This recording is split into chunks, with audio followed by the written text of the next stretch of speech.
La campagne contre les forfaits fiscaux en vue de la votation du 30 novembre bat son plein. Pour l'agrémenter, le collectif de gauche Solidarité a voulu frapper un gros coup. Il s'est rendu mercredi à Montreux chez une milliardaire autrichienne qui serait au bénéfice d'un forfait fiscal et dont la fortune serait estimée à 2,5 milliards de francs.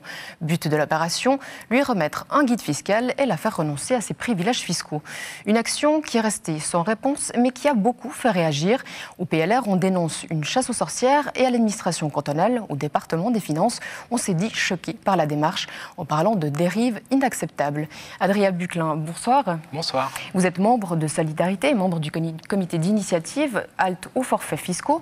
Vous étiez présent à Montreux hier pour cette action symbolique. Tout à fait. Alors, tout d'abord, au vu de ces réactions, est-ce que vous avez le sentiment d'être allé trop loin sur ce coup-là ?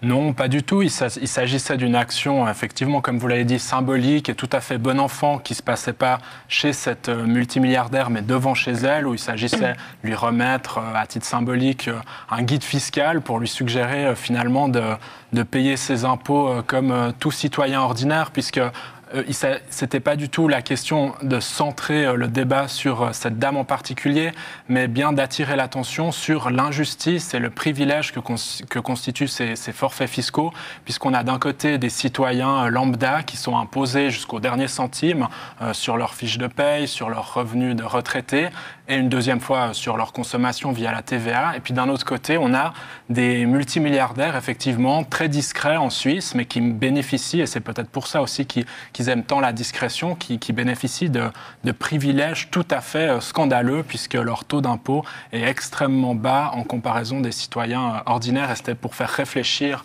à cette question que nous avons fait cette petite action symbolique, voilà, pour faire parler de la campagne. Alors, il n'empêche, vous êtes allé sonner chez une dame de 87 ans pour faire d'elle finalement un exemple à bannir. Vous donnez son nom et vous violez de fait le secret fiscal. Vous comprenez quand même que cette démarche de stigmatisation, elle puisse choquer ? À aucun moment nous violons le secret fiscal, puisqu'en fait les informations que nous avons utilisées pour cette action, et nous avons mené d'autres actions de ce type dans toute la Suisse, de Zurich à Lucerne en passant par Genève, en fait étaient sorties dans la presse économique, et c'est bien pour ça que nous avons pu mener cette action, puisque la presse économique, vous savez par exemple le journal Bilan fait des tableaux sur les fortunes en Suisse. Donc pas du tout, et encore une fois, c'était pas une dame en particulier, mais c'était toute une série de personnes qui d'ailleurs peuvent avoir tout à fait des qualités personnelles, c'est pas la question, cette dame est sûrement quelqu'un de très aimable, aucun problème contre cette personne, mais bien contre le système qui lui permet de finalement payer beaucoup moins d'impôts qu'un citoyen normal, et c'est quand même une forme d'évasion et finalement de vol légalisé par rapport à la collectivité publique et d'ailleurs par rapport aux pays étrangers, puisqu'on est bien dans un système de prédation fiscale. Vous avancez justement des chiffres, hein, vous l'avez dit, notamment sur ce que devrait payer cette femme en impôts, en l'occurrence 8,5 millions selon vous, et sur ce que vous estimez qu'elle paye, soit environ 350 000 francs. Est-ce que vous avez des preuves finalement sur ces éléments ?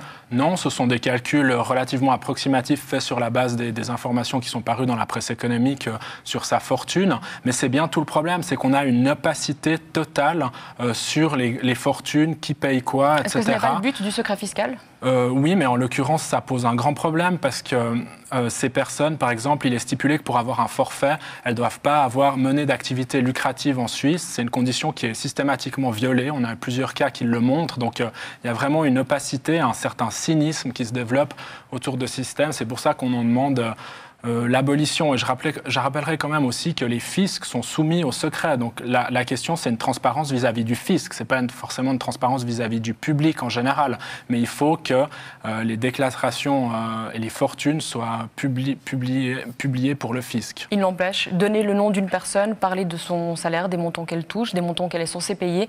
Est-ce que vous trouvez que c'est déontologique ? Il y a des dizaines de forfaitaires, M. Kamprad, plusieurs à Genève, dont les noms sont publics. Je pense effectivement que c'est déontologique parce que c'est quand même des personnes qui ont accumulé des fortunes, souvent par des biais parfois douteux. Si on pense à M. Timchenko, qui est un multimilliardaire d'origine russe, qu'on est allé visiter à Genève aussi dans le cadre d'une action symbolique, il fait l'objet d'une enquête pour corruption et blanchiment d'argent. Donc, vous voyez, il y a aussi une partie de ces fortunes qui sont douteuses. Donc, c'est bien, pour une fois, dans ce cadre de cette campagne, de sortir un peu de cette culture du secret, de l'opacité et de poser les choses sur le débat public. Adrien Buclin, merci d'être venu donner ces précisions sur le plateau de la télé. Merci Très à bonne vous. soirée. Bonne soirée.